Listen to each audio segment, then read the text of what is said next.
My father has one of his best friends. His name is Vorm. He's from Poland. Okay. Actually, he came in. Yeah. Yeah, many people came to Portugal in the Second World War. And they stayed. Yeah. There is a famous rabbi, the most famous rabbi. He came to Portugal from France.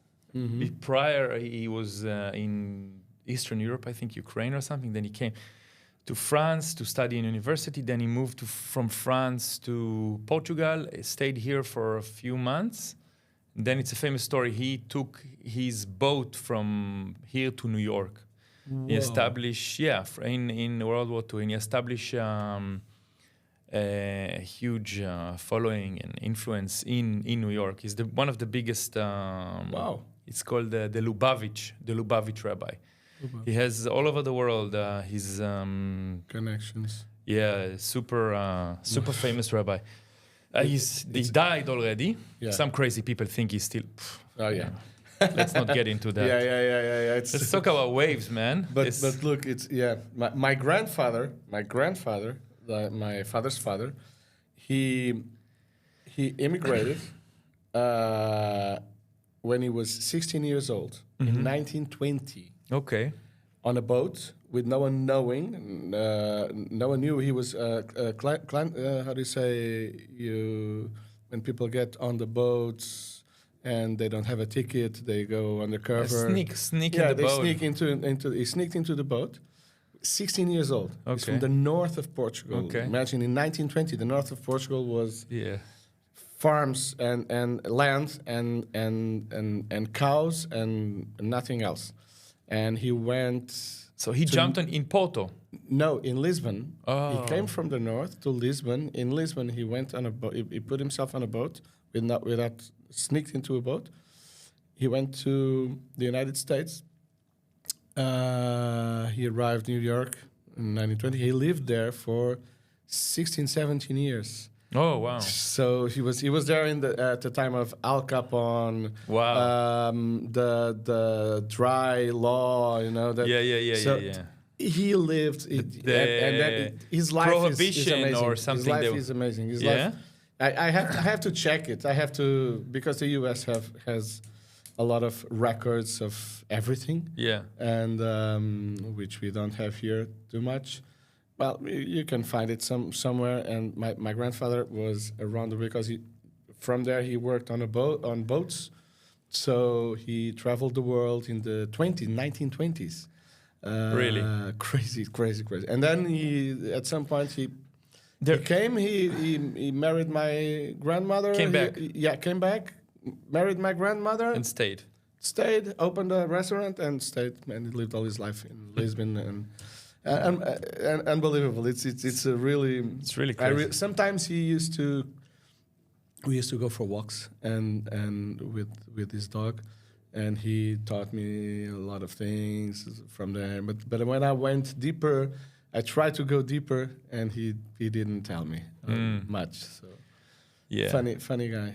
Yeah. Imagine those guys. Those guys did things that sometimes nowadays we don't even understand. I am today. I'm afraid to drive into Lisbon inside the city if I have a meeting and I'm running out of battery in my phone. Yeah. Imagine jumping on a boat going to the Americas without knowing. Yeah. And no one knew that you were in the boat. Yeah. Crazy thing. It's really amazing. I'm actually find it weird that you say that there's not enough documentation in Portugal. There is quite a lot. It is? I found there is a lot. I found, I'm going to bring him here. There's a rabbi in Cascais, a Jewish guy, rabbi. Yeah, rabbi. And he has a lot of documentation, Jewish documentation, but you can know a lot about what's going on around here in the 1500s, 1600s, 1400s, around that time, the end of the Middle Ages into the modern era. And there is quite a lot of documentations, books and stuff. And he showed me some stuff that printed in here that has some communities they're running, but you can learn a lot about everything from their perspective. I said there is documentation in Portugal, but it's hard to get. You know, it's you have to go through a process. So it's not as accessible. It's not as accessible because in United States you can just jump into a library and everything is categorized and you can just type in and get the files and more or less. Well, you have things that are really difficult to get. But because also there was at some point I will do this. Because also there was a long period of can I say dictatorship? A long 48 years. A long period of dictatorship.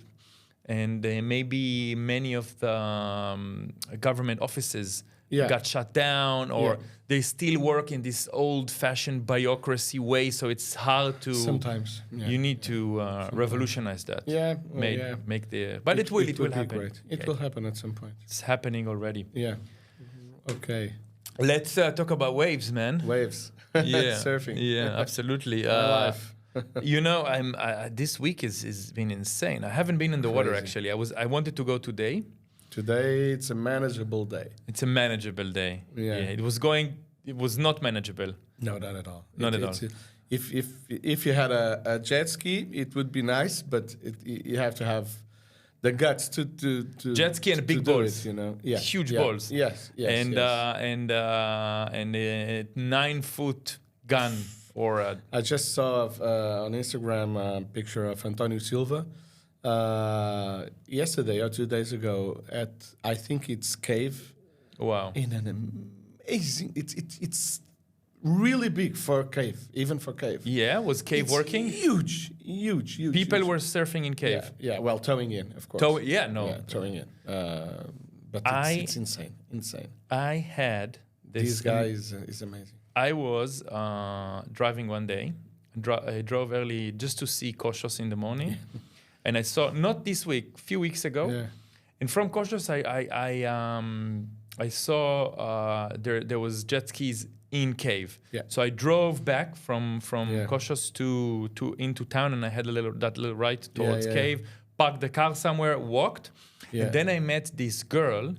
And she explained me how things work. And by the way, she's going to come to the podcast. She is the manager or the spotter. They call it a spotter. The spotter. Of a team. It's called Red Herring. Oh, Red Herring. Yeah, I know her. Super cool girl. She knows a little bit of Hebrew, by the way. Oh, really? Because it's Keitana Katzenstein, right? I think so. I need to check on her. We just talked in the morning. And she said, okay, let's do it. I'm going to come and bring... or me or one of the guys, or when we're going to have this, then we're going to do a podcast and we're going to explain you all about it from inside of the water. Katzenstein, it's a Jewish name, I think. I don't know. I think so. I don't know. She told me that she was traveling in Israel and she picked it up. She did something in the desert. I don't know. Yeah. But the thing... we were there for half an hour and started chatting. Hey, so what do you do? Because she says, I'm spotting the waves and I was nothing was breaking that day, so I missed it. Nothing was nothing, but they were there, like just watching, and then and then we wrapped it up and I went back here, but.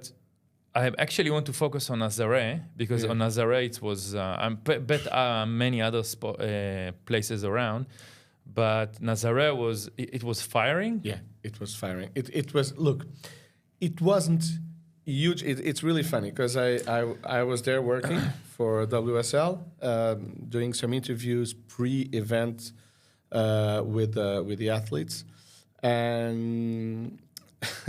And I was interviewing Eric Ribier, which is the partner for Sebastian Steutner, and he's one of the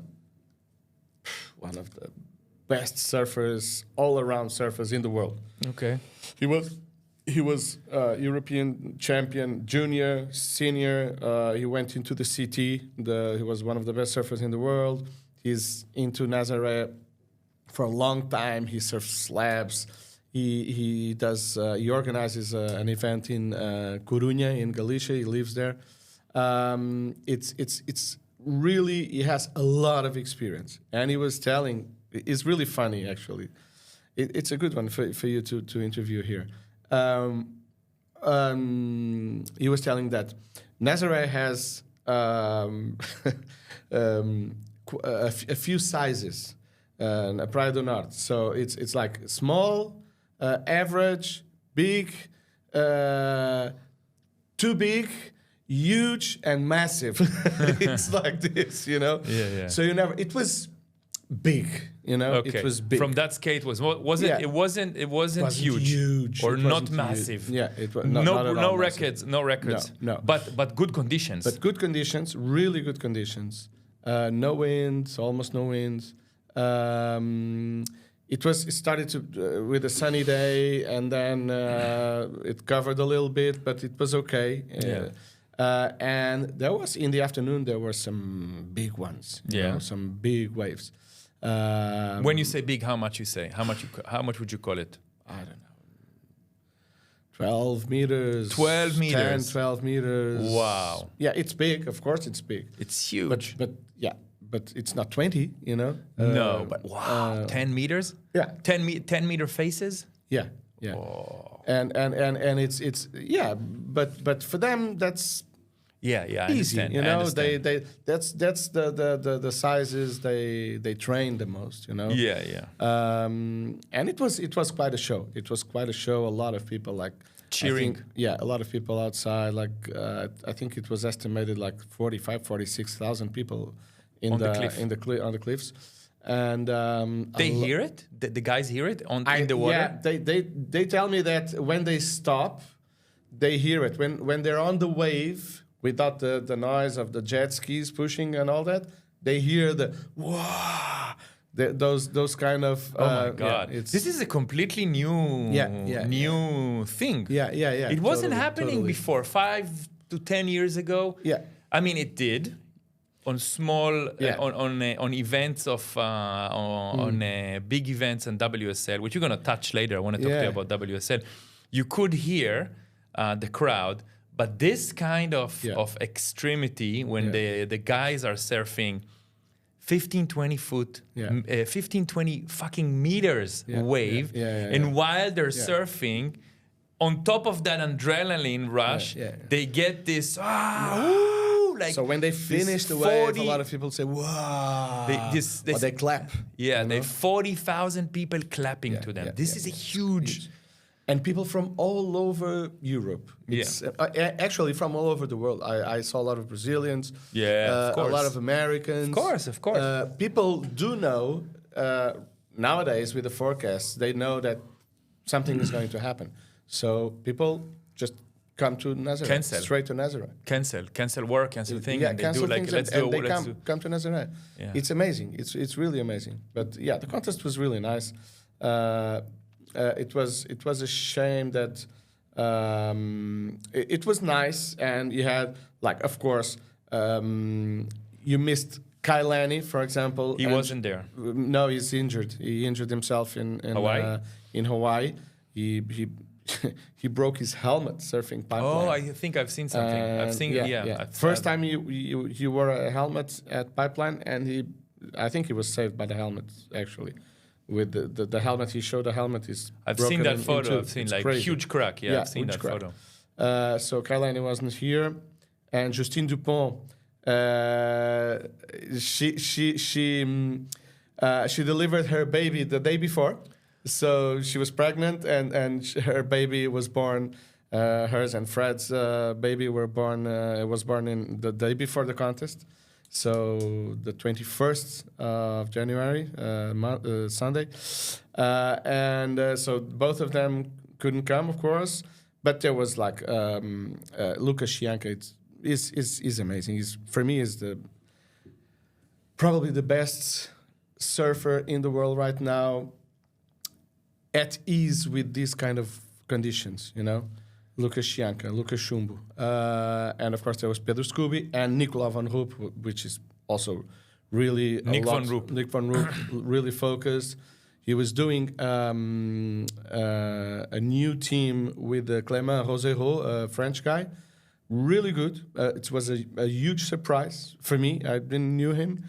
Eric Ribier told me that he comes from different backgrounds: windsurfing, kite surfing, and wakeboarding, something like that. Yeah. So he was quite a surprise. He's really good, a good addition to this kind of waves. And of course, Sebastian Steutner, Eric Ribier. The girls were charging too, especially Maya Gabeira. But it was a shame that we didn't have more girls, and that's one of the things I was really sad because it's not that we don't have it. We actually have it, and we actually have one Portuguese doing that. Yeah, that's she fought all her life or all her latest career to get sponsors and to get time to and money to charge that, and she's doing it now. She has the sponsor. She's charging. Is Joana Andrade? Joana Andrade from Ericeira. She spends her winters in Nazaré right now, and she was there. What happened? And her team is with Micaela, which is another girl, Brazilian girl. So it's the only team that's with two girls. They didn't get invited. That's what they happened. didn't get invited to the challenge. Yeah. How is it working? It's like that. You get invited, or you get some results. Politics from previous contests. You know. So it's politics basically. It is a little bit, but it's a shame because there was Joana Andrade, Micaela. There's also another girl who has like her base is between here and Nazaré too. She's an English girl, Laura Crane. She's working a lot with Eric Ribier right now. She used to be like in the British team as a junior. She's still really young, not even 30, I think, 28, 29. But she's charging. She's really fit and really strong. Really strong. I don't know. Charging. I know few of the names you mentioned. Other of them I don't know. Yeah, Laura Crane, Joana Andrade, Micaela. I don't remember the last name, Micaela. But it's at least these three girls were there, but they couldn't surf at the event. They couldn't. Of course, this is an event for men and women, and I'm not saying that you should have equal men and women, because we are talking about if we're talking about in the world, you have like not even two hands full of girls that really surf or have the conditions to surf these kind of waves. So I'm not saying that you should have the same amount of men and women, no, but at least a little bit, because there were only two girls. Maya Gabeira. So it's only. Let me just get it. The tournament is combined men and women. Yeah. So the men and women competing against each other. They're not. It's a different kind of contest. It's not the kind of contest that you. Yeah, I wrote it down. Yeah, you see every day. You know, they go. There's not a straight competition between them. You know. They go. Each team goes twice in the water, and they have like a heat. The thing is, they have 40 minutes to surf, and they catch waves, and they're the judges give them notes, and you have a lot of luck involved. You know. Like every. But also you have to know, so they're not competing exactly against each other, but they are at the same time in the water sometimes, for example, the first two, they were not even in the water at the same time. The two teams that got first and second. So, okay. So they're not competing against each other. They're competing. You know, for big waves. But let's. I have it here. I have a question here, and and I'm gonna jump to this question immediately, because this is what I wanted to ask you, and then I'm gonna go back to the other things I wanted to talk to you about. But it's all connected to Nazaré and the event and how it works, and I think it's gonna make some order for who is interested to hear that. How is the competition and the judges? Give their points, and how is it working? Is it like tennis tournament, like a WSL event where you have in the beginning you have 40 surfers, and then in the second round you have 20. How is the mechanics of the contest? This kind of contest, it's like this: you have a first round with 3 heats. There were 9 teams. Okay, 9 teams involved in the contest. Okay, 9 teams. So each team has 2 surfers. Okay, so they switch between them whenever they want, and they have 2 heats to go in the water. 1 in the first round, 1 in the second round. Okay. Each heat has 40 minutes, and they are with another 2 teams. So 3 teams in the water at the same time. Yeah. 40 minutes. So these 6 guys or girls are in the water for 40 minutes. But so it's 3 teams, 1 pushing, 1 surfing. Okay, for 40 minutes, they are doing rotations. Surfing, and they rotate between themselves. The driver and the surfer, they swap. Okay. Okay. And so each surfer is outside. There's a panel of judges. Yeah. And they give notes to every wave. Mm-hmm. What happens is their best wave is doubled. So instead of having a possible 20, if you get to 10s, you have a possible 30. Okay. Okay? Because sometimes big waves and surfing big waves, it's not a lot into like the performance we see on the other surf contests. You know, the CTs and the QSs and the challengers, not really high performance surfing. It's a different performance. It's the size. It's where you carve. It's the precision, the speed. It's a lot of things involved. That is not similar to the other style. Yeah. Yeah, because they charge a lot. I assume that a lot of the points are being given by the size of the wave. Yeah. This is a big. Yeah, but. Yeah, even though the judges told before the contest started that they weren't giving a lot of attention to the size, they wanted to see performance.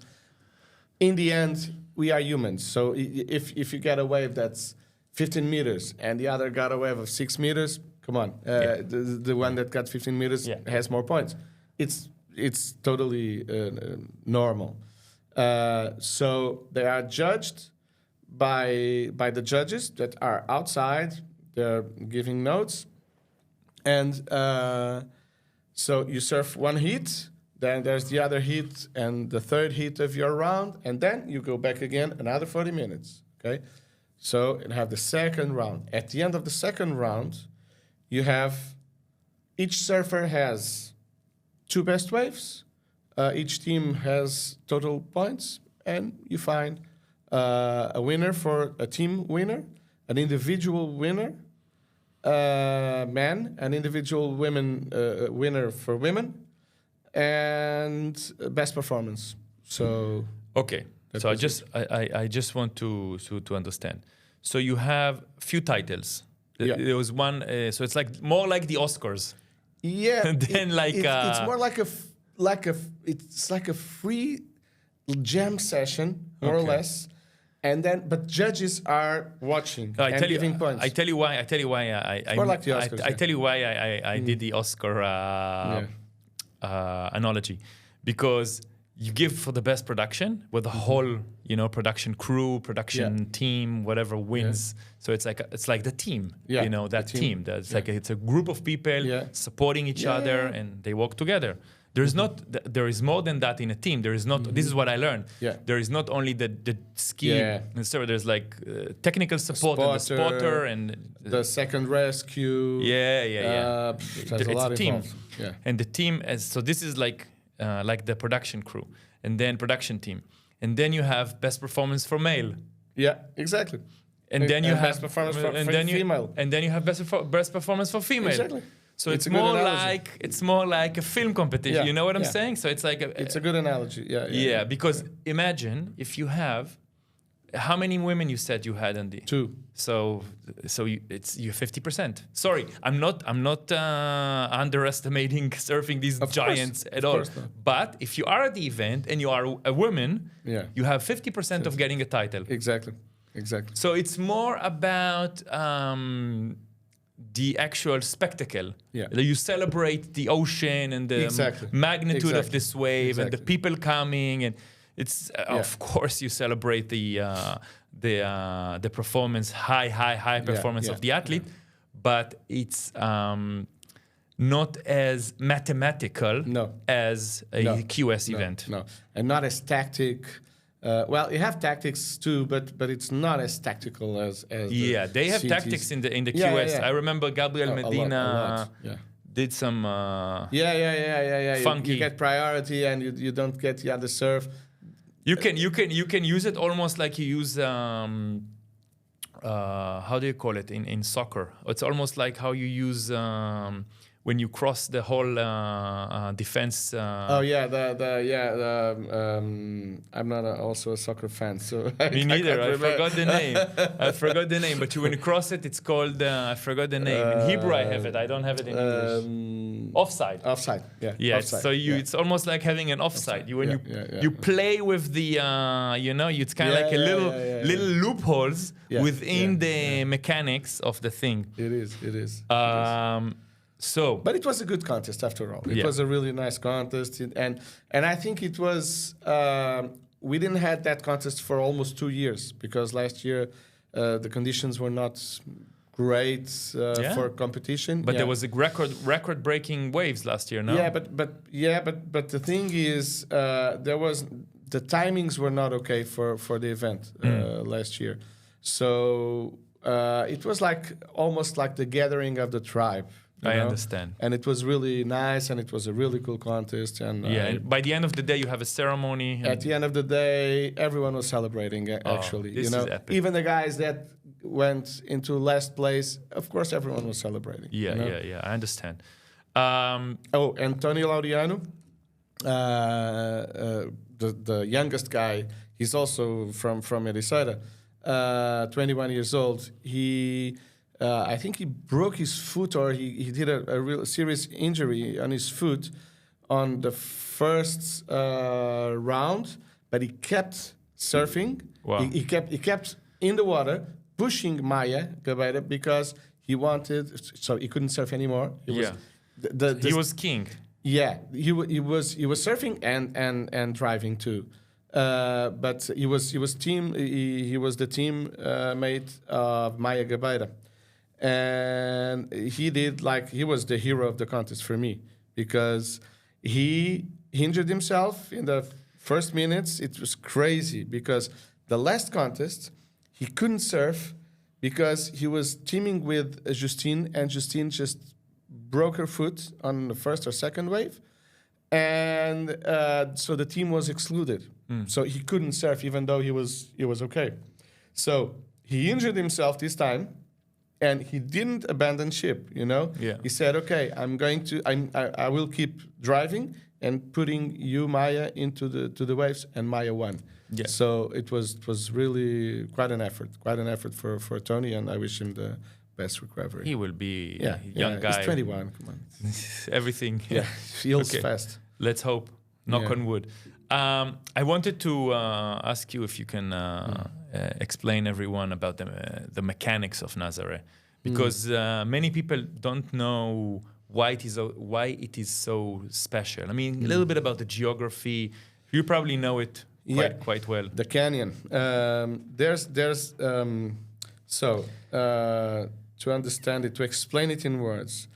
So, as you know, all continents have their plates like the geography.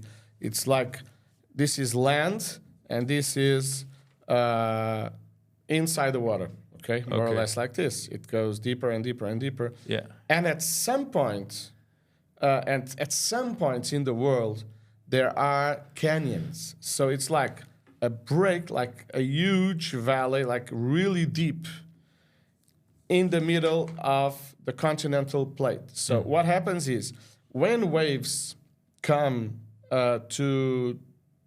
from the ocean to land, they start to lose some energy here. Okay, they start to lose some energy, and even though they reach like sometimes these days like 3, 4 meters, 5 meters, they don't get like 20 meters easily. Okay, yeah.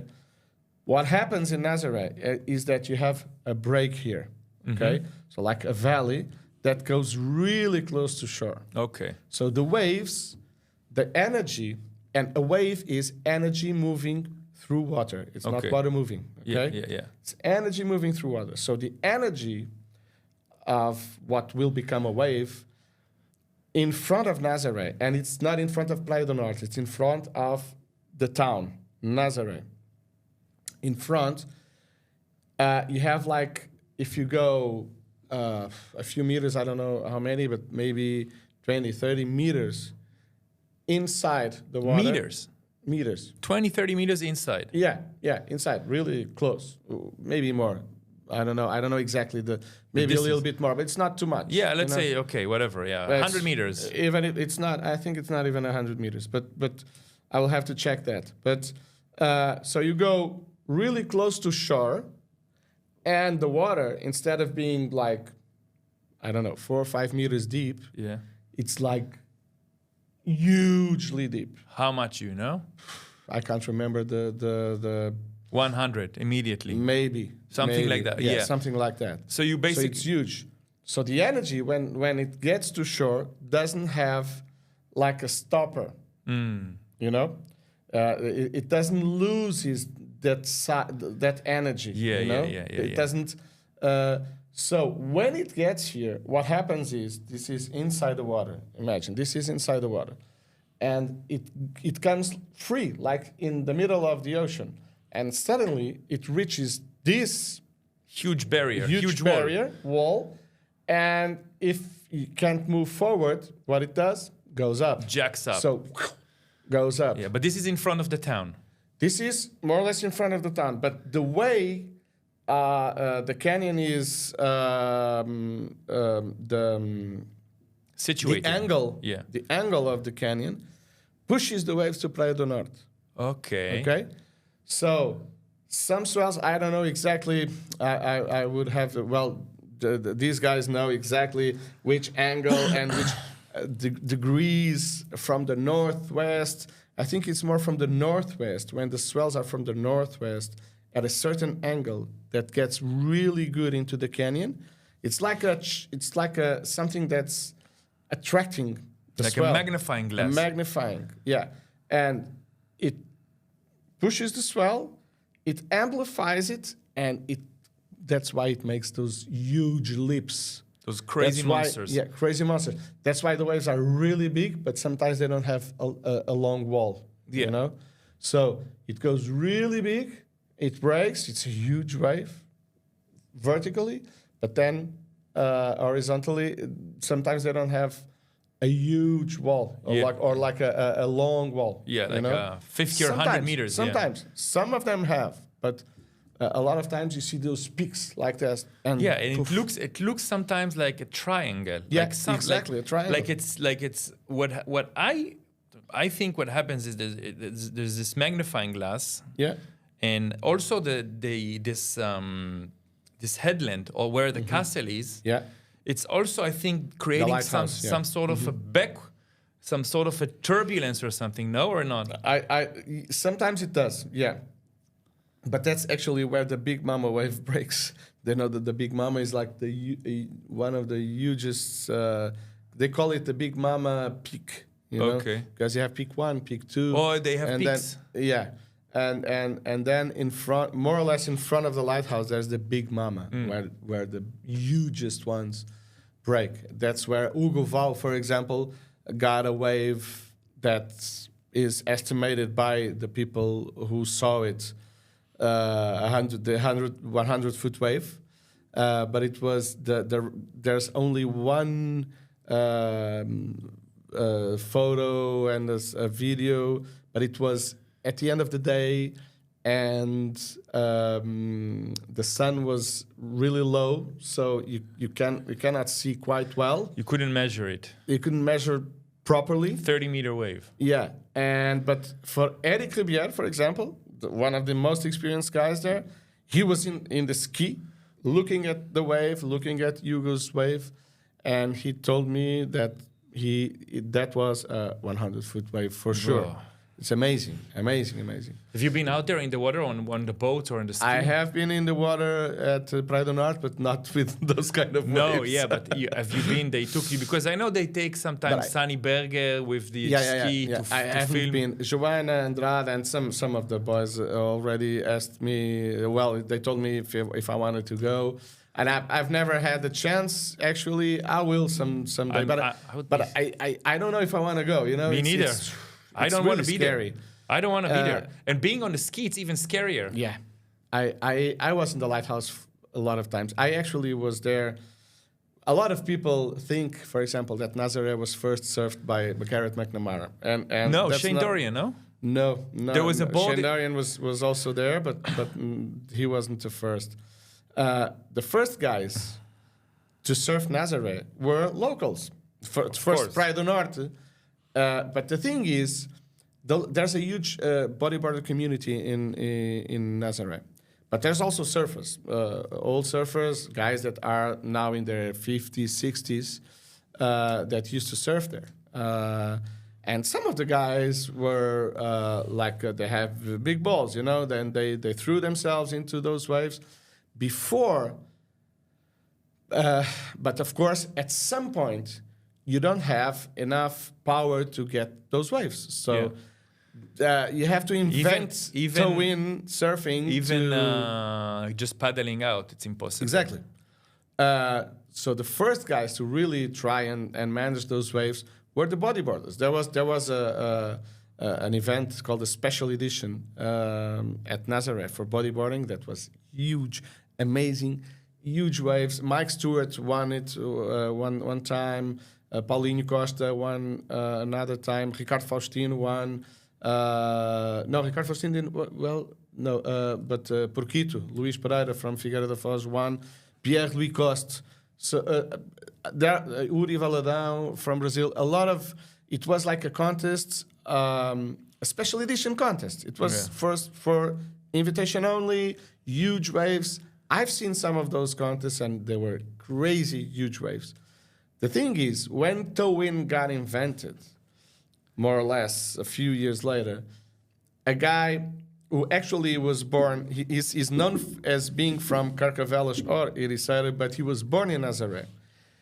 Former 3-time national champion, José Gregório. José Gregório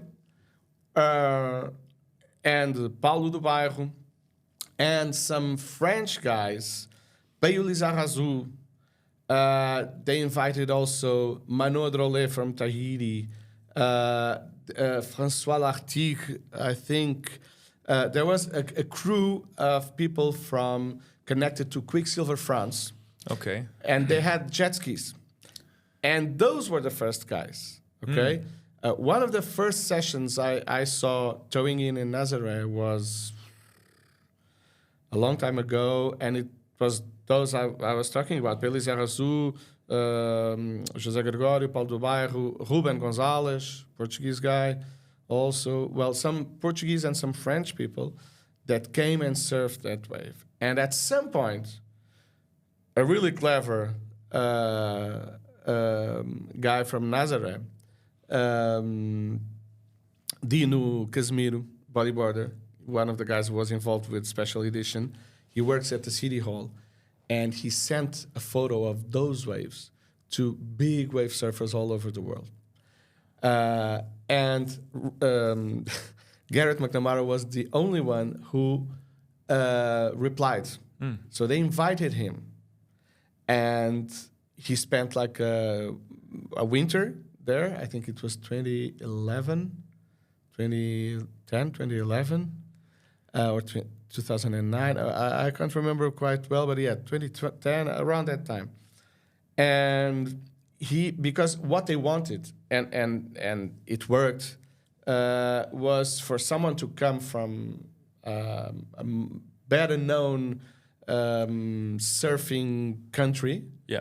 To give a boost, the boost to these waves. Yeah. And Garrett was that man, totally. Yeah, you know? I met him. And yeah, he totally deserves whatever he's getting from Nazareth. But he wasn't the first one, okay? I never said he was the first one. Yeah, no, but a lot of people think that it's quite clear that he is the one, because Portugal is a surfing country. You have surfers all over, from Sagres up until Vienna, whatever. You have here, and as much as I research, I discover it has quite a lot of surf culture. Yeah. For years and years and years and years. And it was quite obvious he wasn't the first one to surf it. Yeah. Even if someone surfed it 5-6 meters, paddling out on a 5-6, it's still surf. He surfed Nazareth on a 5 meter days, and it's still massive. Mm-hmm. It's still massive. It's still, I'm talking about, it's still Waimea Bay measures. You know, so it's still considerably huge. So it makes sense that he wasn't the first. But I heard about the Shane Dorian story. Shane Dorian was here. Before Garrett McNamara or after? I think it was after. He came at some point. Probably he told him. Through Billabong. Yeah, but Shane Dorian was one of the guys who was invited when Dino sent those pictures. Ross Clark-Jones was another one. Okay. From Australia. He paddled out. Shane Dorian paddled out. Was Garrett McNamara paddle out? I don't think so. I think Garrett was only towing in. But Shane Dorian was paddling out. Because I saw it. I was there. You was there? And that photo on 58 and the board on 58 they have? Yeah. This is some history, man. It is some history. And it at that time, Shane Dorian said that it was a really hard wave. And it is a really hard wave. Because of everything that's happening and the water moving there, it's crazy. I've seen it a few times. Really just I've surfed at Praia do Norte with a meter, 1.5 meters, because in the summertime, if you don't have waves here, you have waves there. Yeah. And I've surfed it. And it's really powerful. Even with 0.5 meter, it's really powerful. Explosive. Yeah, it's really powerful. Yeah. Shane Dorian is an animal. He is. But even him is slowing down. You know? He just saw something. 50, 51. He's doing some stem therapy now. I think he has some injuries. You can't go forever. Yeah, of course. Only if you're Kelly Slater. But even Kelly Slater can't go forever. He just recovered. I think he'll stop this year. That's my guess. Yeah. If you are talking about the WSL, this is the other discussion I want to talk to you about. What is the current state? How do you view it? It's... and don't be ashamed. No, I'm not ashamed. Put all the barriers out. Look, the thing is, that's the good question that no one answers. And you know why no one answers? Because there's no one there. It's like knocking at a door and no one is on the other side. It's crazy. No one is. There's no manager. We don't know. Yes, there's no manager. Who's the manager? Nobody's driving the wheel. Eric Logan was the CEO. He got fired in June, July last year.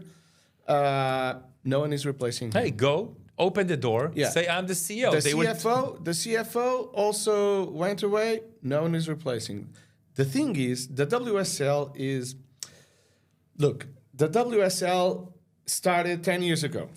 WSL is a private company from a guy, an American billionaire named Dirk Ziff, that bought ASP, the Association of Surfing Professionals. Yeah. And before that, it was the IPS, the International Professional Surfers. So if you go back into history, and you don't have to go too back, if you go to 74, 75, 1974, 1975, in Hawaii, there's a really good book and a really good movie that everyone should watch called Busting Down the Door. The book is from Wayne Rabbit Bartholomew, and the movie is from him and Sean Thompson. And Sean Thompson and Rabbit and a few other guys, but mostly those two, they were the visionaries that invented professional surfing. Professional surfing is an invention, a really... it's quite some time. 70s, you have 50 years. Yeah, you have 50 years. But so basketball is 100 years. So it's, you know, it's existed. Exactly. I mean, it's not, it's new, but it's not super old. I mean, the actual surfing activity is old. It goes really hundred old. of years. Yeah. But the organized competition and the league and how it works, this is, let's say, about 50 years in developing all the time. But it was invented because these guys that were really young by that time, you know, like 18, 20 years old, they wanted to keep going surfing every day of their lives. Of course, everyone wants that. Come on. There's nothing to blame about that, you know. The thing is, Rabbit, especially, he really wanted, because Sean Thompson was already studying at university and all that. So their thing was, okay, there's my time of studying, and then in the winter time, the winter time, we go to Hawaii and surf those waves and all North that. Shore. The gathering of the tribe and blah blah blah. Okay, so they invented, and of course Randy Rarick and Fred Hemmings and all those guys. They put the IPS, and then came Ian Cairns and did the ASP. So, okay, surfing was created as a sport to keep going with surfing. Yeah, you know. Otherwise, it was just an activity, like a hobby. You did like, okay, let's go running, or let's go play some soccer with your friends. You know, just for pleasure. So, and it was. The rules were taken from tennis. Okay. Yeah. It was. Makes sense. You know why? Because Rabbit likes to play tennis. Exactly. You know that. Exactly. He likes to play tennis. Yeah, now he doesn't play. He stopped because of his knees. But he's almost 70 years old. Come on, it's. So he is the mastermind behind. He's the mastermind, and Sean Thompson too. He is. Rabbit was like the push-up guy, and Sean Thompson was the coolest guy. That strategy. Strategy guy. Yeah. So what happened is, with good things and bad things, the ASP developed with the support at some point of the surfing brands until a point that the surfing brands were collapsing, and there was a lot of money involved. When would you say that happened? You mean 10 years ago? Yeah. So instead of having a Quicksilver Gold Coast, so you would have so Quicksilver couldn't take the burden anymore. Yeah, they couldn't. Why? But they're a huge company. Because the brands, because wasn't financial for them. I think they got too eager. You know. Surfing brands? Yeah. Really? Yeah. I think so. I think they. But what's the point? At some point, people. So what happened basically? So the surfing brands, Quicksilver, Billabong, Rip Curl, O'Neill, big names, which have been taking this culturally throughout decades, suddenly decided, okay, we will split from the competition world, more or less? Well, they don't want to split, but the thing is, I think that people realize at some point that the customers, they realize that you don't have to look like a surfer to be a surfer. It's much better to be a surfer, to buy wetsuits and boards, you know, to surf, than to look like a surfer. It's every brand nowadays, way cheaper, has like the kind of surfing like T-shirts or whatever, clothes, and clothes were where they got a lot of money. Okay, and that started to sell less and less and less. So they had to cut their budgets. Okay, so they're like focused on the fashion. exactly. We are focusing on the fashion. The athletes and the competition, let's give it to somebody else. Well, the athletes, the thing is, at some point, the ASP as an organization, they didn't had someone appeared, someone said, okay, I'm here, I have money, I want to put money into this, and I will solve all your problems, you know? And they sold it. They sold it for $1, I think. I don't know. It was the great. ASP. Yeah, it's something that From who? Who was the ASP? So it's like who? the ASP was the Association of Surfing Professionals. But who was the owners? The stock owners? It was an association. It was an association of surfers. Clothing brands was probably like a mix of stockholders. But it was an association. It was not a company, an individual WSL company. is a company. WSL is a company. They transformed it. And look, I think that they did a really good job with a lot of things. Yeah. A lot of things. Surfing is, competitive surfing right now in a lot of aspects is much better than 10, 15 years ago. Okay. But why would you say that? Why would you say that? Because, look... You can be a QS surfer and still make a living. That's a different thing. There are some things... I put a question mark behind that. I didn't say that as a fact. I said, okay, there's a lot of things that the WSL did that were really good, and it's much better. But there are other things that are not as good. And what I think is the problem with WSL is that WSL, they nowadays, and as we speak, they don't have like someone to say, okay, we're going this way, because officially there's no one there. Okay. And the problem is that they don't listen to people that were involved with surfing. Guys like Wayne Rabbit Bartholomew, like Sean Thompson, like a lot of people that are around, surf photographers, surf journalists, team managers, former surfers. They don't listen to them. Yeah.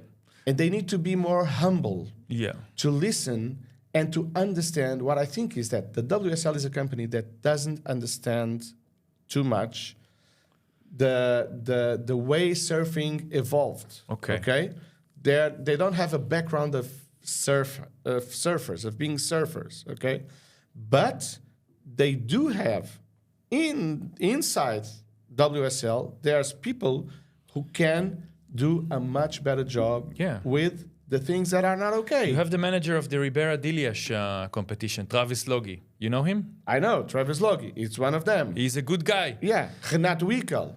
And I'm going further. Now, for example, now they did a really good decision by putting Luli Pedreira as a Brazilian judge, probably the best judge. Well, this is saying too much, but one of the best judges in the world. Mm-hmm. He is now in charge of the judging, okay? But you have guys like Francisco Spinola, the CEO for WSL Europe. Ivan Martinho, CEO of WSL South America or Latin America. These guys are really good. Well, Ivan Martinho is not a surfer, but Francisco Spinola is a surfer. But they know what we can follow. For example, there's a lot of things, they just need to listen to people. Yeah. There's a lot of things like, for example, the mid-year cut on the CT. Media? Mid-year cut. Mid-year cut. You imagine, you get to go on the QS, and then you qualify for the Challenger Series. Yeah. On the Challenger Series, much difficult. You qualify for the CT. Yeah. And you're on the CT. And suddenly, you go into the CT, which is a totally different thing. You have the first 5 events, and after the first 5 events, if you're not top 24 on the ratings, you're out. Yeah. So this is something that's totally confusing for the surfers, for the people, and doesn't make sense. It doesn't make sense. Doesn't make sense. Why have they done it like this? Yeah, because I mean, I don't understand the logic behind it. When I was following ASP mostly, I followed some WSL, but ASP was really good times. Yeah, of course. It was 45 surfers. Yeah, top 45. Going the whole year. Yeah. Very easy to follow. Competition in the beginning, starting in Australia. The tour makes sense. You start in the Gold Coast, you go to Melbourne, you go to the Bells, then you go to the islands, Fiji, Chopo, sort of like a world. And you ended in Hawaii. You ended in Hawaii. Makes sense. And then you have like, you sort of like traveling around, and then you have the Europe. And then people can go. People can go, and you create a culture. Exactly. People can travel from Gold Coast to Bells Beach. You know, it's short travel. People, you know, get meeting their heroes, and they're like, okay, let's follow them. You know, I was like that when I was younger, traveling around Australia. Rabbit Bartholomew, for 10 years, he was the CEO of ASP. He invented the Dream Tour. What we call the Dream Tour. This is how it's supposed to be. Exactly. And it has to be, simple to understand. Simple. My parents are physical education teachers, okay? Okay. So I grew up surrounded by sports and understanding sports. My parents cannot understand since day one how surfing is, they used to understand, but nowadays, they don't understand at all. No one, actually, almost no one understands. My father is was a professional basketball player. He doesn't understand. Yeah, I try to explain him. He doesn't understand. And actually, this is the next subject we're going to touch. When I showed him some of the Olympics, because I wanted to show him, hey, look, this guy. Kanoe Garashi, he lived just around, and I show him there was Israeli girl surfing and Italo Ferreira, just to get him. He was visiting Ericeira and watched the Olympics, so he was a bit interested. He loves the Olympics. He started to understand. He wasn't really interested or interested about it, but he got okay. I figure out there's 5 judges. You get the middle. You get him out. So in the Olympics, it made some sense. Yeah, Anat Lelior, that's the girl. Anat Lelior, but the Dream Tour was just the whole concept was nice. And now it doesn't make sense. I understand. Where they are going next? Where are they now? I don't know. That's the problem. There's like it's $1 billion industry. To get fans, you need for your sport to be understandable. It has to be simple. Suddenly, in the middle of the year, sometimes I get like a photo on Instagram.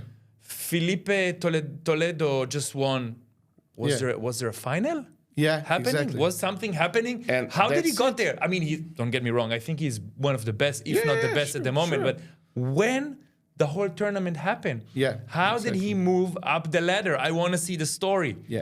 And I think that they don't communicate nothing.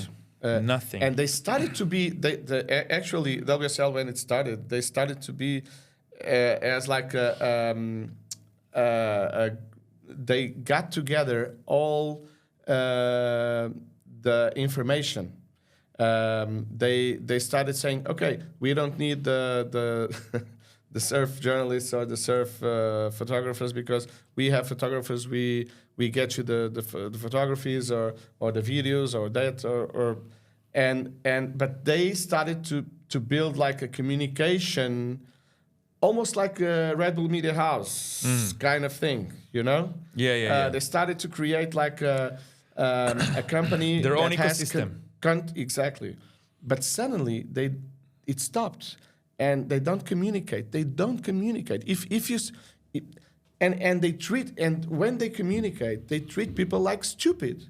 And people are not stupid. For example, I'll give you a plain example, and that's really hard for me because I've been a surf journalist for 35 years. Come on, I know probably more than some of the guys who are sending press releases to me. Okay. Absolutely. And if you tell me like I'm of course, if you don't understand it, Imagine you are one of the most educated and knows things about surfing history, surfing competition, perhaps in the world. Well, and if you don't understand, don't understand what the hell is going on there, who is? Where they are going next? Exactly, that's the question. And the thing nobody knows. I'll give you. I'm opening the website and I don't know. I'm seeing like this complicated chart, and I'm like, this is the girl soon in the QS. Everything is like together, mashed up. I think they want. Well, we have to understand this by this area. It's like they're Americans, okay? They're Americans, and they. That's the problem. You should bring back the Aussies. No, well, actually, we should bring back the Aussies, the Brazilians, Europeans, everyone, because America has its own. Way of dealing with ecosystem of sports. Like for American football, for example, you don't understand the game. I understand more or less, but you don't really understand it. And at some point they call it the world titles. Which world titles? It just happens in the US. Come on, well. Besides that, you said you have an example. And I have a perfect example. A few weeks ago, there was the World Junior Championships. Okay. One of the invitees was Alyssa Spencer, a really young girl from the United States, 19 years old. She just qualified this year for the World Tour, and she was one of the invited surfers from the WSL to get into the World Juniors to see if she could compete and get the World Junior title, the World Women's Girls Junior title, before she starts with the CT, And they promoted for a few press releases, they promoted her as one to watch, okay? Upcoming stars. Upcoming stars, one to watch. She's one of the favorites, which is totally right, okay? And then the day before it started, the contest, I got a press release, and there was, I looked at the heat draw, and there was no Alyssa Spencer there, And there was not a word on the texts. What happened to Alyssa Spencer? Injured, nothing. Didn't make it. She's injured. She got into a fight. She went overseas. Whatever. Even if it's a lie, but tell something. Come on. You don't promote someone, and then suddenly you say, we are not talking about this. They don't even say we are not talking about this. They just don't talk about it. They just don't talk about it. Okay? Crazy. It's crazy. It's treating people like stupid. Yeah, it's crazy. It's totally stupid. And there's a lot of things that are not working. I know they have good intentions, okay? I know they want to promote surfing the best they can, okay? Yeah. And get the brands, which they are doing, getting the brands outside of surfing. Like, for example, the first event of the tour at Pipeline, it's the Lexus Pipe Pro, okay? Lexus, they have Corona, they have Shiseido, they have a lot of brands outside of surfing, which is really nice. Yeah, this is because cool. of a lot of brands, they take advantage of surfing in their advertisement, and they don't give it back. So I think it's really good. But there are some things that's forcing too much. One of the most viewed contests in the world ever for WSL was the Pipe Masters. Well, at that time it was the Pipe Masters. At the end of the year, not at the beginning, the Pipe Masters, the last event of the tour, the final between Ítalo Ferreira and Gabriel Medina. Whichever won that contest, he would be world champion. I watched it. Yes. So what did they do? And Ítalo won, and it was really emotional, all that. And millions of people watched that live. Jamie O'Brien put him on the shoulder. I was commentating that on Sport TV Portugal. But the thing is, of course, it was a lot of emotion, a lot of really good vibes there. Huge build-up. The thing is, now what do? A WSL finals with the top 5, just to try to recreate that, artificially. Okay. So it's not working. Yeah. Come on, it's not working. No one gives a shit about that. You know, WSL finals, no one gives a shit. Yeah. And now, what do they have? Carissa Moore, 31 years old, 31. She's really young still. Come on, she's really young. She's young, but she's not very, very young. Yeah, she's young. She's young for a surfer. She's young, you know. For a sports, 30, it's okay. They're mature. I wouldn't say young. Look. She's a brilliant surfer, but I wouldn't say young. Women at 30 is without doing the difference between men and women. I think there is a huge difference between an athlete, no matter if he's a man or a woman, 20 years old and 30 years old. You see in soccer, swimmers, everything. 30 years old, starting to look at your retirement plan. I know, but the thing is, I know that she wants to be a mom. Of course, she's married with Luke and all that. But what happened was that she won the tour, the world tour, after 10 events. She was the first on the ratings. And the last 3 years on the WSL finals, she lost the world title to another girl. Mm-hmm. That's totally, it wrecked her, you know? And she's not physically, mentally wrecked. Yeah. That's why she left. And now Stephanie Gilmore also said, okay, I'm taking a year off. You know? How old is she? She's older. She's the oldest one. She's 30 almost 36. Almost 36. She's brilliant. And she's brilliant, of course. Surfer. She's also lengthy. She has She's long. She's amazing. She is amazing. But the thing is, look, between them, it's 13. Between them and Tyler Wright, the last 15 years before last year, the titles, the world titles were between Carissa Moore, Stephanie Gilmore, and Tyler Wright. Yeah, but this is also not healthy. Something is also not healthy. At some point, okay, of course it's not healthy. Of course it's not healthy. From another perspective. You know? Okay. But the thing is, the WSL finals is not working because it's not okay to give a world title, official world title, to someone who on one day is at his best. I understand what you say. The best guy is the one that all over the world, all around a few months, got the bests in a lot of events. I understand. Okay? In the men, it has been okay because what happened is with the WSL finals that the guy who won the tour also won the WSL finals. But that can change too. And if that changes, it loses interest. Yeah. People are not they don't like it. They don't like the mid-year cut.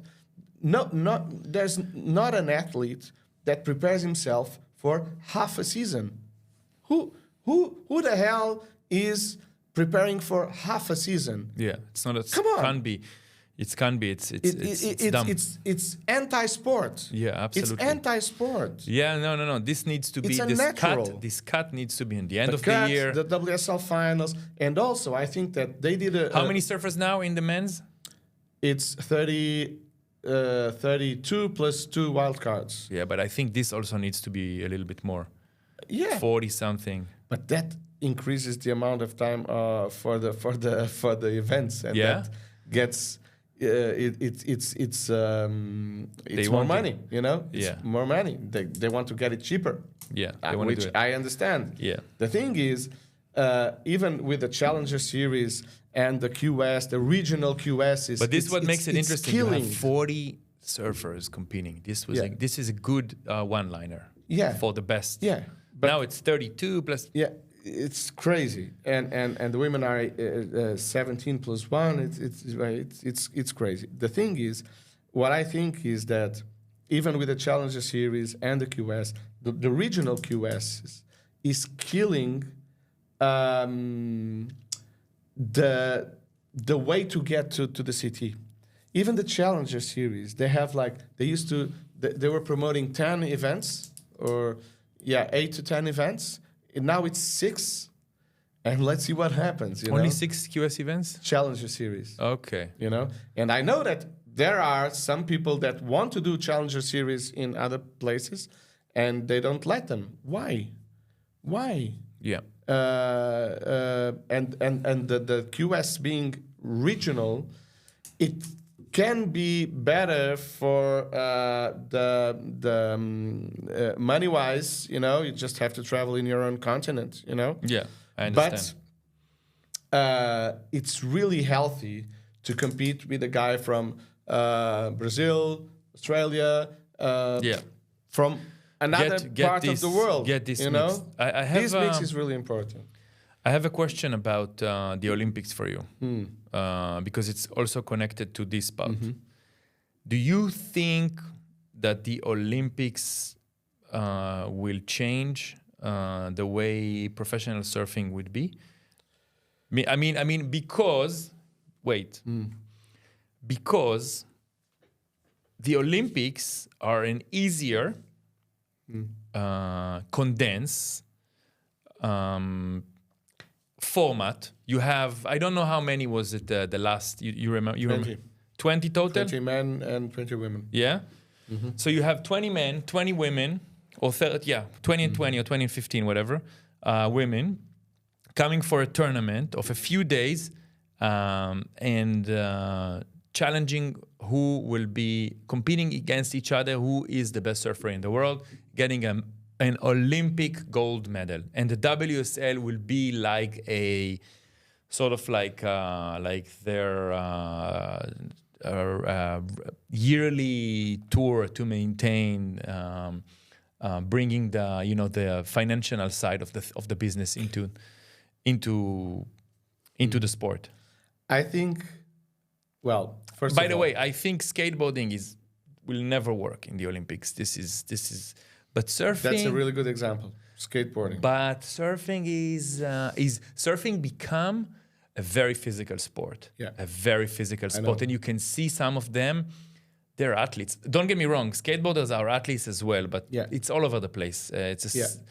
Surfers, it's like swimming and fighting the ocean. It's like skateboarding is pure expression. Yeah, it's pure expression with no boundaries at all. It's really hard to put them into an Olympic mindset. Set of mind. Yeah. But surfing, just the paddling, this could be an Olympic. What I think is that the father of modern surfing, Duka Hanamoku, it was his dream to see surfing in the Olympics, and I think it was really, really nice to have surfing in the Olympics 100 years after the last gold medal that Duka Hanamoku got for swimming. Yeah, he was a swimmer. It was a 100 years of difference. Okay, it took 100 years to get surfing in the Olympics. But what I think right now is that the Olympics need more surfing than surfing needs the Olympics.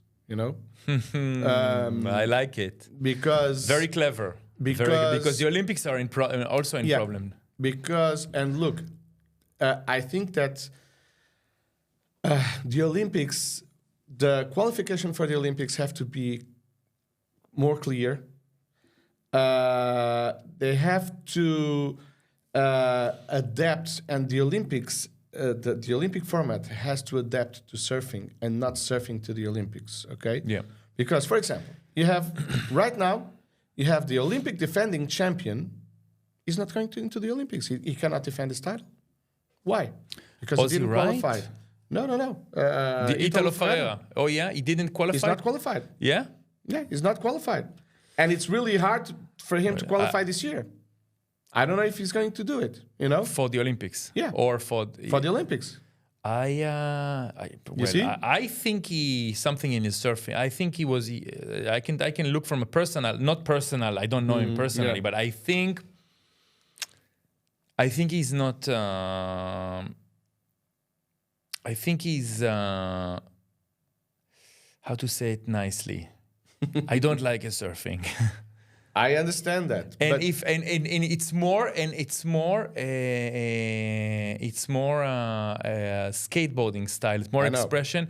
I know what He's you mean. again brilliant surfers, amazing maneuvers. I want to see in the Olympics, physical athletes. Michael Phelps style humans. Yeah. Doing crazy and this is what we're gonna see maybe in Chopo. We're gonna see some crazy. Are we? And I don't know. And where is surfing going to be judged in Teahupo? This is the last from that new tower. This is the last going to ruin everything. This is the last thing I wanted to. The reef, or from the old tower, or from Paris, or the judges will be in Paris watching the footage. What is happening? This is the last thing I wanted to ask you about that structure. That's one of the things that why I was saying that surfing the Olympics need more surfing than surfing needs the Olympics. I don't get it why they need such a big structure. What makes the difference? It's pure egocentrism. Who is by who? The Olympic. It's a French government. It's a French government. But Chiapo is a French. They're not independent. They're not independent country. No, it's a mix. But they are French. It's a French government. And when is it gonna be? This year? This year, in August. And is the time Chiapo is pumping? Yeah, it is. We will have I think we will have the Teahupo contest for the CT before the Olympics, and then we will have the Olympics, and then we will have Fiji, the last tour. The last one for the tour. Last, event of the tour. Again, a mistake. But for example, because of that, the Jeffreys Bay contest got off the tour. Yeah, there's no J-Bay. Yeah, exactly. Who takes J-Bay out of the World Tour? That's exactly why I was saying, come on, WSL, get a grip. Get someone there, and define a strategy. Listen to people that are in the business for all their lives, and go for something big. Get big, But listen to people, communicate with everyone. Yeah. And don't be assholes. But I have to understand the story behind the structure of the Chiapo. I know it's at the moment. I mean, I heard they started building it, but at the moment, before it was a basic tower, bamboo structure, kind of like going around with the nature, tying it with ropes, or they used to use. And now, in every end of every event, they take it out. The parts of it or parts of it stay there. And now they are building mega structure. Yeah, mega structure with a lot of facilities for everyone for a one-day contest. One-day contest? Yeah, it's a one-day contest. So, this is crazy. I thought it's going to be like a week or something. Come on, it's one-day contest. It's a one-day contest. 1-2 days tops. It's crazy. This is crazy. 1-2 days, even if it was a week, it doesn't matter. Why couldn't they use the old one? Exactly, because they say that they don't have. It's not secure enough. It's crazy. They're not secure enough for the humans, but they're ruining But they're ruining the reef. The reef, and the people who live there. They won't have enough probably to eat. The fish will go away. Yeah, What? of course. So it's not even a French land. Yeah, exactly. It's French Polynesia. It's French. I mean, the French conquered, but it's on the other side of the world. But it's really hard to understand it. And it's really hard to understand why doesn't the WSL or the surfers? Well, some of the surfers have. Put this thing forward, and they've been talking about that, but WSL doesn't said anything to do. They don't say a word about this. Even the ISA, the International Surfing Association, which is the partner. For the Olympics, with surfing. Surfing, its partner is ISA, not the WSL. Even the ISA sent a note out on a press release saying that they are against the building of that tower. Even the ISA, and they are the ones who are in contact with the Olympic Committee. They have a place there. And the WSL doesn't give a word about that? Come on, surfing, they have WSL Pure. WSL is doing all these blah, blah, blah, greenish kind of thing. Sustainable, yeah. Come on. Yeah. Get real. Yeah. When you have to really... Yeah, there is competition over there for 20 years. No one got injured. Put your money where your mouth is. Come on. Yeah, this it's should be be blah blah blah. Yeah, this is the French Polynesia is like that traditional surfing. Yeah. You know, it's like the islanders. This is the worst place to hit. This is like hitting the surfing community under the belt. Yeah. I think that right now, in 2024, the French Polynesia is probably, and this is a strong thing to say, but I think the French Polynesia right now has more to do with the soul of surfing than even Hawaii, you know? Because Hawaii is now full of people from all over the world, you know? It's big problems in Hawaii, by the way. The soul of surfing is diluted everywhere in Hawaii. And the French Polynesia, they live by the traditions of surfing, of being in touch with nature, living from the nature, with the nature. Yeah, like the islanders, the Maoris. Exactly. They are, they are really fishermen. They really go out and they go like out. The guys in the Andaman Islands, for example, in the Indic Ocean. Come on. This is different because the Andaman Islands are in the Indian Ocean. And the Indian Ocean is not like the Pacific. I know, but they live, like I know, like that, So, or there's a lot of places in the Pacific that still live like that. Fiji and parts of New Zealand and all over. Yeah, it's crazy. Yeah. So let's see. That's it. I do think that I like to see surfing in the Olympics, but I think that at some point what will happen is that the wave machines, the surfing in the Olympics will turn into surfing in wave machines. At some point it will get there. But it will be boring. It will be boring. Like it is boring, the event that the WSL insists on doing at Lamour. It's boring. The surf French, it's boring. It's just boring. It's bullshit, It's not. But bullshit, how much would you pay to surf in that pool, in that wave? Oh, for me to go there surfing, it would be amazing. I would have a ball. But to watch it, it's dull. Perfect waves. It's amazing. I would love to go to Wave Garden. There's a wave pool, wave machine that's being built close to Ericeira at some point in the future. But it wouldn't be that. It wouldn't be the. It wouldn't be like the Kelly Slater wave. No. It's a Wave Garden wave. But the wave. But I would like to. The same way I went to surf Gasoline. Gasoline? The wave. Gasoline is a wave in Barreiro, which is on the south margin of the Tagus River, close to my hometown of Almada. There's Barreiro. It's an industrial town. Yeah. And you have a wave that's created by the boat that gets people from Barreiro to Lisbon every morning. And because of the shape of the little bays there, when the boat comes out, it creates a left that's like half a meter. Meter? Yeah, almost a meter, but between half a meter and a meter, high. And the wave just goes all the way. It's long way.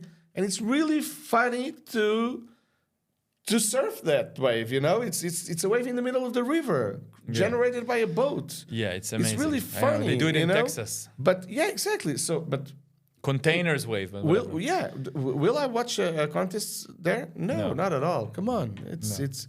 The surf ranch produce more the wave more. I think it's more interesting. I mean the way the shape, it's really perfect. But I don't think a contest would be because it will turn more into like a snowboarding or skateboarding contest. It's really cool to see if the guy it's not a wave, it's a run. It's a run. You have to see if he gets all the tricks and he doesn't fall. That's the thing that you don't know if it's going to happen or not. But surfing was developed with competition-wise as another kind of thing. It has to do with if the wave is going to come or not, if he has time to do it, if it's too big or too small, if there's a current, there's a lot of variations, and you don't have a variation there in the swimming pool. But I think that the Olympics will turn into contests in swimming pools, in surfing, and waves. I understand. And but I think that of course surfing has to. It's the pains of growing up. WSL was made 10 years ago. Was invented 10 years ago. There was also the IPS before the ASP. So I look at things. I tend to look at good. You are a positive guy. I'm a positive guy. I understand. So, and I do believe that WSL has inside their staff, their capacity to do it. They just have to listen to the right people and listen to everyone. For example, there's no way a Brazilian is interviewed in English after a big win and he answers with the right emotion. Because he's thinking, am I doing the right words? Am I saying the right words or not? I'm having I'm not 100% agreeing with you. I tell you what I think. I think that the English is the international language. I know. We both agree on that. And you cannot force an athlete to speak in a language that he doesn't want or doesn't feel comfortable. It makes sense. Look at Messi. Yeah, exactly. Look at Messi. And you said you're not a football fan, but everyone knows that Messi doesn't speak in English. He doesn't want to. He feels insecure. Maybe he doesn't care. Probably he doesn't care. I'm Messi. I'm the god of soccer. I'm the god of football. Like Cristiano Ronaldo, the same thing. He speaks English, but come on. He wouldn't try because if you came to me and talk, you would listen. So you can answer the question, and he can answer in Portuguese, so people can understand, and then they can put or whatever language it is, Japanese or whatever, and he can answer the language the answer in his own language, and people will put subtitles in. I agree on that. I agree that it has to have. If you bring a commentator, it will make logic to bring an English commentator to work for the broader. And then he can answer whatever he wants. But the thing is, if we just put subtitles. Again, they have enough people and good people inside the WSL staff that can do this. If it's a Brazilian, speak in Portuguese. Then you speak in English. This is on them. The athletes, the manager of the athletes need to tell him, hey, you're winning a contest. That's also true. Answer in Portuguese. That's also true. Answer in French. Answer in Japanese. Exactly. Answer in whatever language you feel like.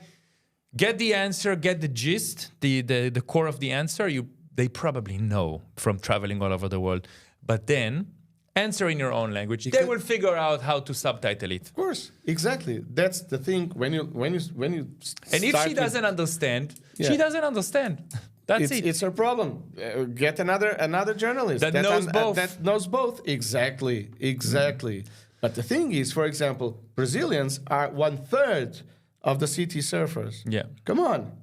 Come on, get real, First things but you want to make it accessible for everyone. You need need to also think English. But that's also assuming that the most viewers of the WSL contests are English-speaking people, which probably they are not. I don't know. That's another thing we should know, and we don't know. You know? Don't. I think there. I think there are lots of Brazilian who follows. I think it's big, huge, massive in Brazil. Yeah. But I think it's also huge, massive in Australia. Yeah. Massive in Australia. Yeah. It's an Australian sport. They do whatever. Yeah, exactly. I mean, it's rabbit. We just said it. Yeah. So in Hawaii, it's an English-speaking country. I know there is a debate between if Hawaii belongs to the state or not, but down the line, it's an English-speaking country. So Hawaii, Australia. What do you have? South Africa, Sean Thompson, and America, and of course, United States, America, California, Santa Cruz, all those places in America. Surfing was born, Malibu, all those areas. It's not a competition about the language. I think you need to find a common ground. Yeah, English is a common ground to connect between them both, and let the athletes answer in whatever. But they have to answer in their own language, because that's one of the things. They can put AI to do it. You understand that when we got in to record this conversation, you didn't want it to talk a lot there, because we wanted to talk here, because you wanted my straight answers. Yeah. Right. So and you also were late. Yes, and I also was late. But the thing is, you always want to have straight answers. You want to be emotional. The first rule, one of the first rules you know when you started as a journalist, is that you don't give the questions previously to your. The ones who are interviewing, the ones who you are interviewing, you know, because that way they know what you are going to ask and they have it planned. Mm-hmm. You don't want a planned answer. You want a straight answer. You want to get it from the guts. And if you ask him, ask Gabriel or Ítalo Ferreira in Portuguese, hey, how was that last wave? And he speaks in Portuguese. You will be like, wow, this and that. Yeah, he would be more expressive. Of course. Yeah, I understand. And that gets the attention of people. Yeah. Okay?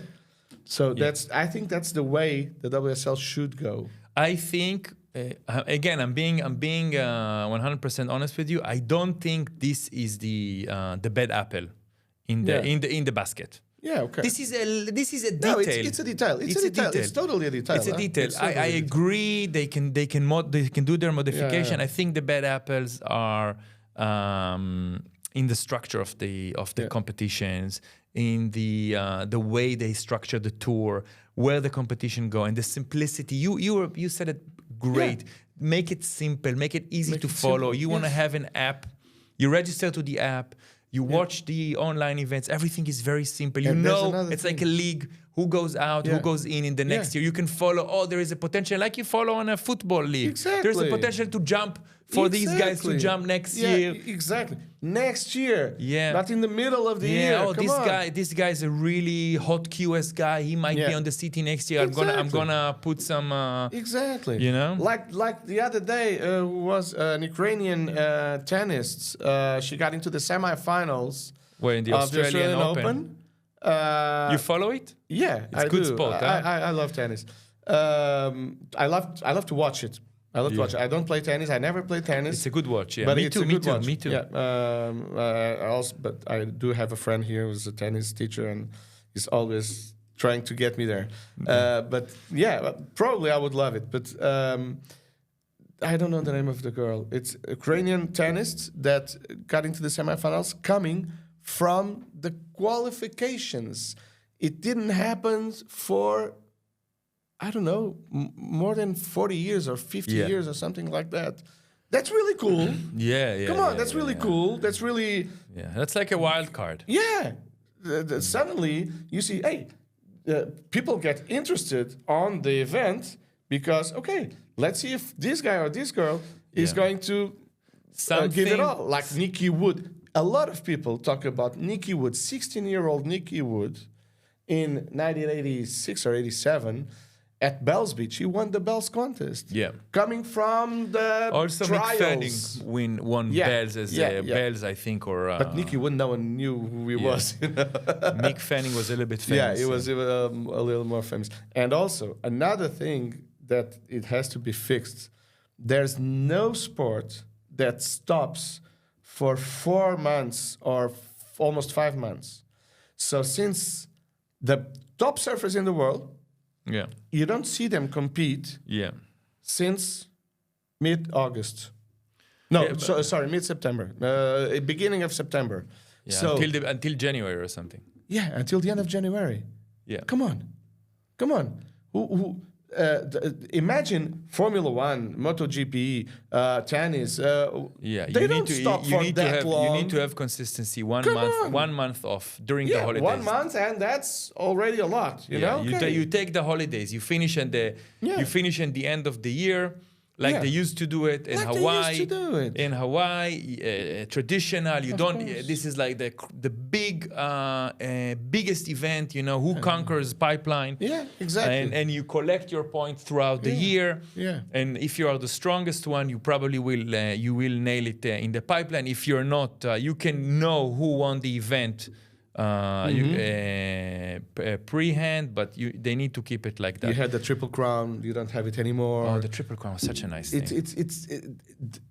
Surfing as a sport is really young compared to other sports, but it still has its traditions. And if you lose those traditions, and if you lose the way of doing it, the Triple Crown was there's nothing left. Sunset, Waimea, and North, and the Aliva, Sunset, and Pipeline. Yeah, and this was part of the Dream Tour. Yeah. The Pipeline was Aliva and Sunset were part of the QS. Yeah, and Pipeline was the CT. But very clever. Yeah, very clever. Of course, but if not every year, but because there was something that happened with Julian Wilson. But for example, if a guy was doing really good for the Triple Crown on the first two contests, so Aliva and he gets a wildcard for Pipeline. Sunset, he gets a wildcard for Pipeline. Yeah, this is also nice. Didn't happen with Julian Wilson, and he was winning. He was leading the Triple Crown ratings, and he didn't got an entry at Pipeline, but that was 1 year. Okay, so. But this is something that the wheel is invented for a long time, you know. Yeah. Just keep it rolling. Let's see. I hear it from so many people that if they will change, if they will not do massive changing in the system, they have to. What I also think is that I think Dirk Ziff, the owner of WSL, is completely tired of this, and I think he's trying to sell WSL, probably to some. What's his name? Some Dirk Ziff. Dirk Ziff. Yeah, Dirk D-I-R-K, Ziff Z-I-F-F. Dirk Ziff. I don't know. He's what the owner. He's a billionaire. Came just like I'm going to buy it for fun. I'm going to buy it for fun because his wife loves surfing, whatever, something like that. Yeah. You know. Billionaire plays, you know. I don't know a lot, so. But I think he's going to sell. That's what I think. He's going to sell it to the Arabs because the Arabs are buying everything, you know. You think he's going to sell WSL to the Emirates? Yeah, for example. To one of the sheikhs. This is interesting. Of course. I never heard about it. Have you seen the last wave pool in Abu Dhabi. In Abu Dhabi. Kelly Slater, Kelly Slater's wave pool. And they invited Ramsey, and they invited a few other surfers. Yeah. Imagine that. Let's see. This is a whole. And now we are talking geopolitics. This is a different situation. I know, but these guys are buying everything. Yeah, even tennis. Even tennis. They buy everything. That's true. They are. But they don't invent. They purchase. They purchase and they put it with conditions to be better. No, they do good work. They do. They do. The Saudis. They have massive potential, and the Abu Dhabis. They all. The Emirates. They're doing great things. I couldn't say nothing. Honestly, I think they're massive potential.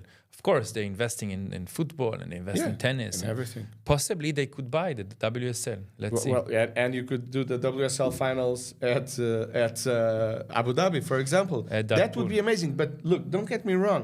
I'm not against that kind of contest, okay? What I'm saying is that it shouldn't be called the WSL finals and attribute a world title. It's a different title, like the tennis masters. Yeah. Like the tennis masters. At the end of the year, you have a winner of the ratings. He is the world champion, okay? And then you have the masters. Imagine, like the winners of every contest of the year, or the top 5, or the top 10, or whatever. Something. Yeah. But it's a masters. It's something. It's a show. Yeah. It's a show. It's not a contest. I understand. It's a show. And that would work really, really nice. Yeah. Absolutely. And like me, there's a lot of people who have a lot of ideas and they just don't get the opportunity to tell them to WSL. Maybe. Because there's no one there. Maybe they will watch this. Yeah. Maybe they will watch this. We will tag them. And maybe they will get something into their head. Miguel, Let's see. It was a really good talk. As Thank always, you. I'm really happy that you've been here. It was amazing. Thank you so much. It was my pleasure.